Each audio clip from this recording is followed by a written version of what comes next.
one of Nigeria's most successful businesswomen, accomplished in many fields. Starting out in the 70s as a local secretary, by the 80s she leaped to Fashion Designer of the Year. I myself as a little girl had always been quite fashion conscious. In the 90s she struck it rich in the oil business. To the glory of God, we actually struck oil in commercial quantity.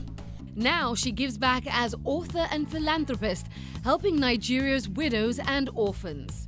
We try our best to bring hope back into their lives. This week on African Voices, Folorunso Alakija opens the pages of her autobiography. Through her life experiences and challenges, she shares the secrets to her success. I've always believed that anything worth doing at all is worth doing well.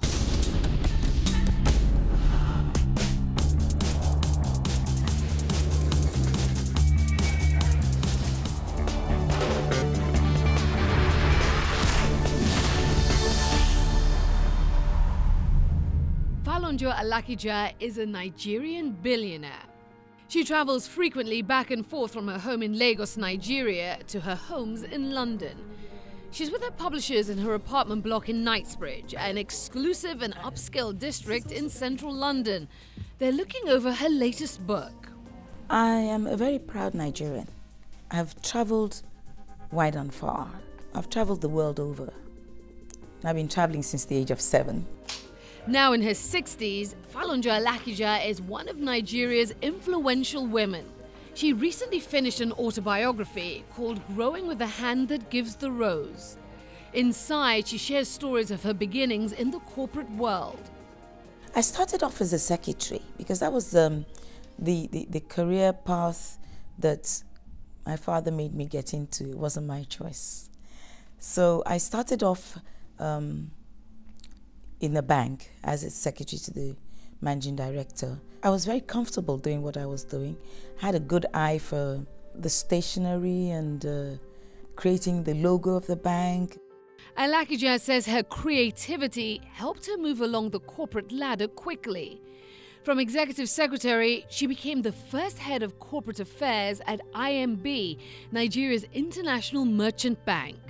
From when I started working at International Merchant Bank, I knew all along from inside of me that at some point in my life that I wanted to get into business.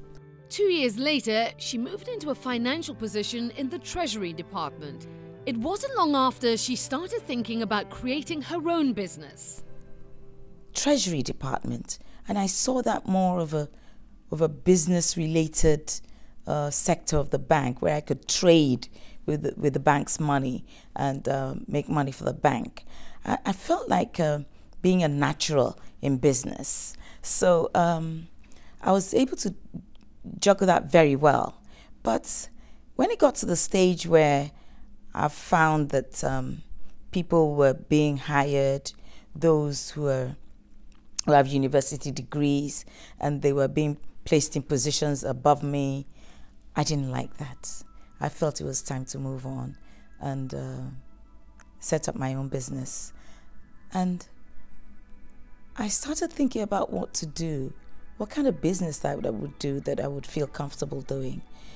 And it was a time when Nigerians were beginning to look inwards, and fashion was beginning to pick up in Nigeria. And people were being very proud of wearing African fashion, Nigerian clothing. I felt that, it was the right time to go into studying the art of fashion design. So that was when I decided that it was time to move and to actually go and learn fashion design. Because I've always believed that anything worth doing at all is worth doing well. I felt that I shouldn't just hire staff and get them to get on with it. No, I felt that I needed to know a lot more about it and do it professionally and dot I's and cross T's. So I decided to resign from the bank and go back to England to study fashion design and come back to set up my own business in that line. In 1985, Alakija made the switch from finance to fashion. After studying in London for a year, she returned to Nigeria to make her debut as a designer. She rented a 3-bedroom apartment in a popular district of Lagos and called her fashion label Supreme Stitches. It was an immediate success. By the end of her first year, Alakija won a prestigious national award, Fashion Designer of the Year. Supreme Stitches became a household brand in Nigeria, and Folorunso Alakija a big name in the industry. I myself, as a little girl, had always been quite fashion conscious. I love clothes. I love beautiful things and beautiful people around me. I also knew that I had creative abilities, and because I had the talents to go with it. So I just felt that I needed to choose something that I would be comfortable doing, something that I would enjoy doing, and something that would be lucrative at the same time. She credits family for her fashion sense and success. When we went on holidays, I would always go and help my mum in her store. She used to sell textiles. Mine was to market what she was selling, and it gave me insight into colors and textures of fabrics and how to make a sale. So I learned a lot with fabrics and colors, and then I would go back to school. So I think that helped me. Alakija was also exposed to Western cultures as a child. We lived there for 4 years. We mixed with English girls, imbibed a lot of British values, and I remember that we didn't look forward to going to the dining room because we weren't eating Nigerian food. Her beginning chapters next.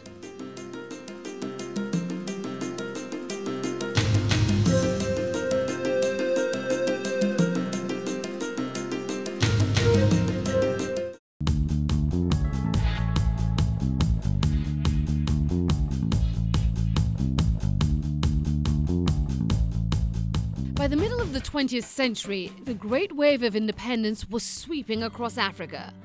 Folorunso Alakija, one of Nigeria's pioneer fashion designers and female business icons, grew up in Nigeria's changing history. Alakija is from a line of Nigerian chiefs, born into privilege in 1951. It was a very happy childhood. I enjoyed growing up. I learnt a lot whilst I was with my guardian, which is a totally different setup to my mum's. She taught us etiquette, how to sit at a table, went through our homework with us. And it was from there, actually, that I left for England at the age of 7. And she was still our guardian, Mrs. Coker, who I remember very vividly, when we went by sea to England on the MV Oriel. It was 1958. Alakija's parents did the unthinkable. Sending children to study abroad was very expensive and rarely done at the time. But her father strongly believed in the importance of education and had the means to do it. Folorunso and her sister Doi spent 14 days at sea before reaching the shores of Britain. When we got to the other end, England, it was a totally different setup because we were moving from warm climates to very cold climates. We were met at the other end by an aunt who lived in Manchester, and it was there that we spent most of our holidays.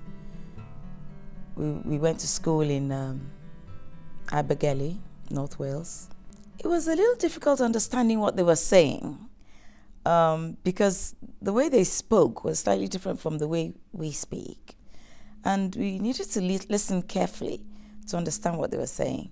And we had to be in special classes before we then joined the other classes so that we could catch up with what we had missed out. We lived there for 4 years.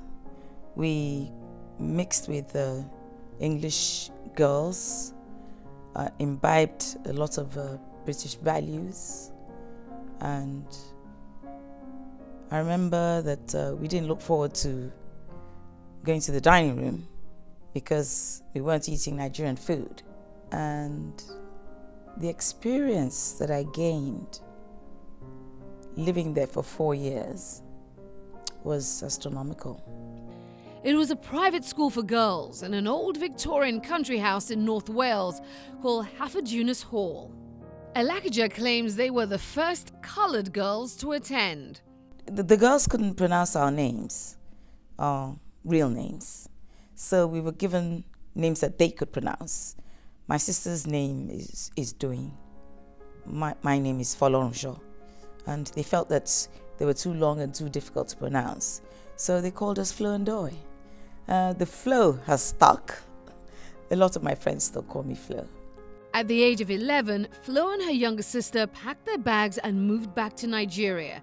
It was a request from her parents. My parents felt that we'd had enough experience abroad and that it was time to come back home.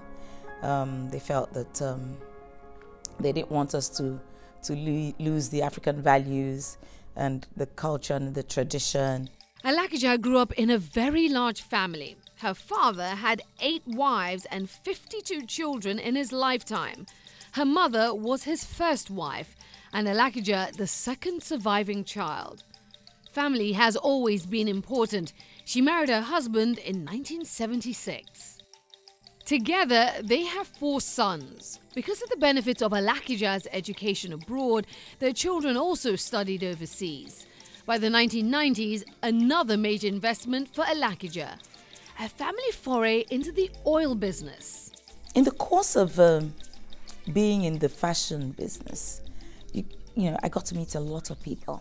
We got a call from a friend, and you know, in the course of having discussions over the phone and you know, meeting up with one another, we got talking, and we found out that this friend of ours had business associates who wanted to purchase crude oil. We applied for several fields, and at the end of it all, which took about 3 years, we were allocated an oil block that nobody wanted at the time because it was deep offshore. It was a block that was very, very expensive to exploit at the time because it was over 1,500 meters deep. And eventually, when we were almost giving up hope, we were approached by Texaco late in 1996. They had done a lot of homework on it. They knew that that block had a lot of potential, and we weren't sure what was there. We were novices in the industry, of course. At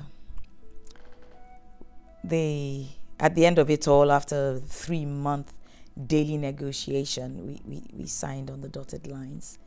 And with time, Chevron took over Texaco after a few years. But to the glory of God, we actually struck oil in commercial quantity. And we were told that that oil had been collecting in there for 17 million years. And we just consider ourselves very lucky to have been allocated that field. And they regretted it, of course. But the rest is history now. Famfor Oil was born, a family-run Nigerian oil company. Alakija, her husband, and their 4 sons are all heavily involved, but that's not the end of their business ventures. Now we're catering to the needs of widows and orphans in 4 different states. Alakija's next chapter, a calling to help.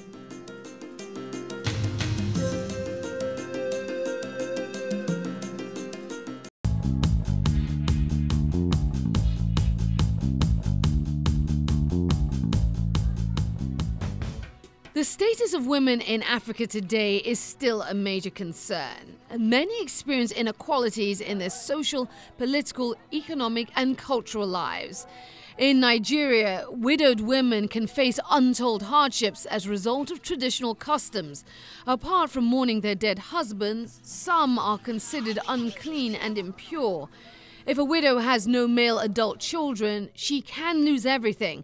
The husband's family inherits his property. And in some cases, in-laws do not provide the widow with economic support, especially if she does not accept becoming an additional wife to one of her husband's brothers. Folorunso Alakija is working hard to change these stigmas women are subjected to in Nigeria. At the age of 40, she became a religious person and found passion in caring for the underprivileged. She soon established the Rose of Sharon Foundation. Jesus is the Rose of Sharon. When he said in the Bible, I'm the Rose of Sharon, I'm the lily of the valley. When you give someone a rose, you're giving it to them out of love. You're stretching out your hand, wanting to grow a relationship. And God has a relationship with every one of his creations, regardless of whatever your religion is. We all belong to him. The foundation is a non-governmental organization. It's not non-profit making. It helps to get widows, children, and orphans back on their feet, because we found out that widows are like a stigma, in the society. They feel as if they have been that society hasn't been kind to them. Once they lose their husbands, society tends to turn their backs on them. So when they lose their husbands, they don't know where to turn, and it's like they go cap in hand, knocking on doors, and trying to put meals on their tables. So life becomes extremely more difficult than it used to be when their husbands are alive. The Rose of Sharon Foundation began in 2008. Alakija says her Fashion African Connection magazine helped finance the launch. A full-color 208-page magazine, the first of its kind in Nigeria. It was also Alakija's parting gift to the fashion world.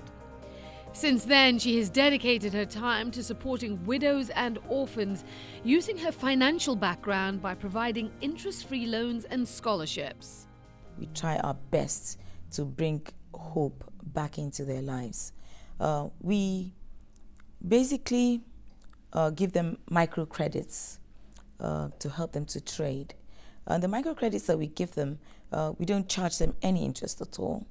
We send some of their children to school, giving them scholarships from whichever level that we find their children. Now we're catering to the needs of widows and orphans in 4 different states in Nigeria.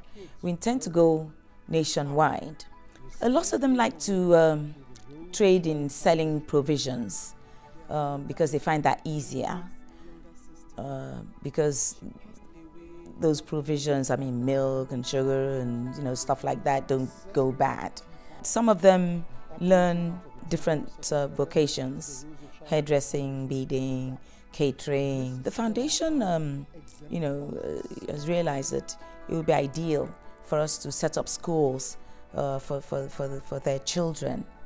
We want to start with Lagos State by having our own headquarters. That's the next thing that we're trying to do. One of the ideas that we have for the near future is to be able to set up projects in every state where the widows themselves can actually work on farms and be involved in agriculture, where they can actually live on those farms, and then set up schools in either within the same farmland or nearby the farms, where their children can go to school within walking distances, and where they and their family and their children can live, and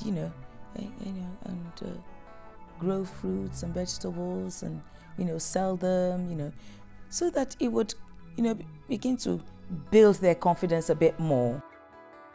Alakija is confident in her efforts and believes she can destigmatize the role of widows in her home country. She's optimistic for Nigeria. It's a land of opportunities. It's a land flowing with milk and honey. Yes, it has its challenges. It has its faults. But Rome wasn't built in a day.